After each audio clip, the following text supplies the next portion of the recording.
That was a mistake. Okay, I'm gonna call this the world's spiciest Q&A. And so I have these 4 vials of this incredibly spicy fire juice that has been provided to me, and it steps up in heat as we go along. So what I'm gonna do is, I've asked you guys on my Instagram to ask me some questions. I am going to load myself up with some of this spicy fire juice / tank, and I'm going to answer questions while in the throes of heat-induced panic, I would say. Okay, so in order of strength, we're going this direction. So we have this lemon drop, which I've had before in my favorite series of videos that I've ever posted on my channel. If you look up my Geometry Dash videos, you will see. Also, we have this habanero version of this Fuego Mango tincture. And now we're getting into some truly extremely spicy stuff. So this is Tangerine Dreams. I have not had this yet, but I hear it's quite hot. Looking right there, Tangerine Dreams, ain't it pretty? And then the hottest of all of them is this Wonka tank, right there. You notice that this Wonka, is a little bit darker than the others. I'm not really sure what that means, but I know it's much hotter. All right, so let's move down the list and see where we go. Question 1. How much should I do of this? I don't know, we'll do a fair amount. It's so hot. Rob Morte _ asks, in your opinion, what is the best looking skate trick? Best looking skate trick, 2 of them immediately come to mind. Okay, so kickflips, specifically kickflips when they're caught on the way up. John Hill, who rides Revive, he's got a fantastic kickflip. Sam Tabor has my favorite kickflip of all time. But when you kickflip and like you don't even have to move your feet, where you're so good at doing kickflips that as the kickflip goes, you just you don't need to move the feet. The feet don't move, the board just snaps right into place, and you land, and it's like one fluid motion. It's like flick, snap, catch, boom. It's the most pretty thing in the entire world. And then feeble grinds. Feeble, it's when it's like the back truck is grinding and then the front truck is dipped over to the right-hand side of the object. Sometimes it's on a ledge, sometimes it's on a rail. I prefer them on ledges because when you're doing it on ledges, you can like really stand up into that back wheel and just, it feels so good. It looks so pretty. The board is just like tilted. It's just a beautiful trick. So feeble grinds on ledges specifically, and kickflips, pretty kickflips, where it's just like one fluid, like snap, kick, flap, flappy, grab. Beautiful. Okay. Moving on. This is Fuego Mango. I'm just gonna do 3 drops of all of it. 1, 2, 3.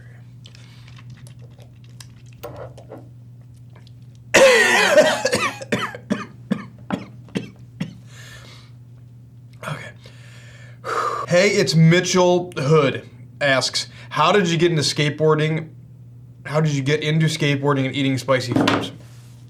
So, I got into skateboarding because all of my friends skateboarded. I was like one of the, among the first. I started skateboarding in 1998. Oh my gosh, that's 26 years ago. And I was skating with a friend of mine, and we actually went over to Andy Schrock's house when he had just started skateboarding. And he had this like single kicktail board. He had these crazy bolts that the bolts connected. So like there was only technically two bolts. The front 2 had like a bridge over them. I'm not sure if I'm assuming all of them were like that, but there was like a bridge connecting the front 2 bolts and a bridge connecting the back of the front truck, and then vice versa, I think the whole board. And he actually wasn't home, so I never got to skate with Andy. We used to go to this thing called Skate Fest, this church that was like down the street from my parents' house when I was a kid. And we would skate, and I fell in love with skateboarding. I met a bunch of friends, and that's how I got into skateboarding. And that was in 1998, which is crazy. And another random memory when I was, when it switched over from the year 1999 to the year 2000, I wanted to try to see if I could kickflip into the next century. And so I started my kickflip in 1999, and I freaking landed it in 2000. I did it, and I was in my parents' garage, and my friend Jordan was with me. I don't know why he was there, but that's who it was at midnight. Started in 1999, landed in 2000. How did I get into spicy foods? I don't know. I'm born in Buffalo. I was born in Buffalo. We ate a lot of hot, spicy food. Frank's Red Hot was like my hot sauce of choice when I was growing up, because that was pretty much the only thing that there was around at the time. I've just always loved spicy food. But I find a lot of similarities between like battling for a skateboard trick and going through the extreme pain of eating something super spicy simultaneously. I think there's a lot of similarities there. And when you come out on the other side, when you land your trick, or when that spice is like finally alleviated, there's like an endorphin release that sort of happens. And so I find a lot of similarities between the two. Okay, those are the easy ones. Moving on to some spicier stuff. Let me pick a question first. All right, this is Tangerine Dreams. So now we're actually getting into some pretty hot stuff. 2, 3. Wowzers, that's pretty hot. XT Trolt 13X asks, what most rewarding moment of your career thus far? Can be Revive or YouTube related. I'll do both. In Revive, I think just building Revive in general. I've building Revive with the entire the list of characters that have helped Revive grow and become what it has been. We've been doing this. Revive has been around for I think this is the 11th year now that Revive has existed, and the whole team, the whole group of people that like helped launch Revive have been there since the very beginning. Whether it's Andy, who talked me into doing this with him in the first place. Gosh, this is hot. Or the people that have literally worked in the warehouse, from the Alex Bunings to the Casey Becklers to the Ryan Chambers to my mom, who has worked for us, to the team, the whole team that has been there and has backed us from the very, very beginning, when Revive was a very, very small company to a very, very large company to wherever we are at this point in our journey. Just very, very thankful for the whole journey together, and that has just been a complete honor to be a part of. On the YouTube side of it, it absolutely, easily would have to be charity and the different charitable things I've been able to do. My father passed away. Zach Perkins from High Desert reached out to me to do this charity set for the Kidney Foundation, because my dad died from complications from kidney failure. And we have donated now from a variety of different charities and fundraisers, like well over $15,000 to the Kidney Foundation in a matter of 3 years. So that right there has just been like, that is the easily the most powerful thing that I've done on my YouTube side. So being able to give back, hopefully help other people through terrible things. Kidney failure is awful, and it's really hard to, if you know somebody who is going through kidney failure, trying to go through the process of getting a kidney for a person is extraordinarily difficult. I was in the process of trying to give my father my kidney when he passed away, but he died. It wouldn't have mattered because I wouldn't have been able to give him mine in time, and that's part of just the nature of trying to get find a kidney donor. It's just a very, very complicated procedure. So definitely the charitable things that having a YouTube platform has allowed me to do. So hopefully in the future, it can be a lot easier for people that are struggling and people that need a kidney transfer to be able to get that kidney. I'm hoping that it just does some good, and I can continue to keep doing these charitable things. Okay. All right, on for the hottest one. This is the Wonka Tank. I don't even know what's in it, but I know it's the hottest. It's the darkest. I'm sure it's going to be freaking warm. I'm going to try to do 2 different questions during this last one. 1, 2, 3.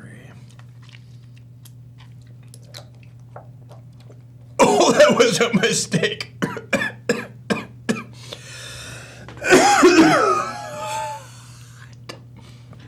Hot. Mandad V517 says, oh my gosh, that's hot. If you're fairly new to intense hot sauces, how do you prepare to have the best experience? If you're trying to do something super hot, this is so hot. If you're trying to do something super hot, prepare your stomach. So eat something with some dairy in it. Just fill your stomach so that way whatever you're putting in your stomach lands on top of it. And then if it's super hot, you can take something else, put it on top of that, and then hopefully it just kind of rides through your whole body in a great, smooth manner. Oh, if you don't, then you're gonna have stomach cramps. Stomach cramps are some of the worst things in the entire world. This is so hot.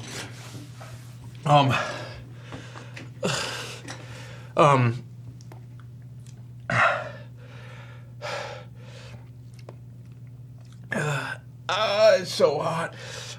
Stomach cramps are terrible. Dairy helps, vinegar helps, sugar helps. So I would say start small, step up, and when you take step ups, almost take like a gigantic leap kind of. You might blow yourself out a little bit, you might have a little bit of a bad time, but you're gonna be okay, probably. And then that, like, supercharging of spice is going to prepare you to eat something a little bit hotter. Just keep eating spicy, eat spicy all the time. Prepare your stomach. Oh, it's so hot. What's in that? All right, Fox Solo Spice, who is your childhood hero? Oh, I don't know. Childhood hero. First thing that comes to mind, Ghostbusters. I love the Ghostbusters. I guess they're my heroes. Nowadays, who's my hero? I'd say my business partner, Andy Schrock. Andy Schrock's my hero. He works harder than anybody I've ever met. He's the most optimistic person on the entire planet and a wonderful human being. Love you, buddy. Wow. Endorphin dump.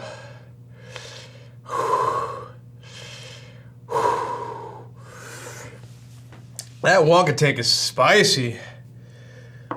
Woo! Buddy. Okay. World's Spiciest Q&A. I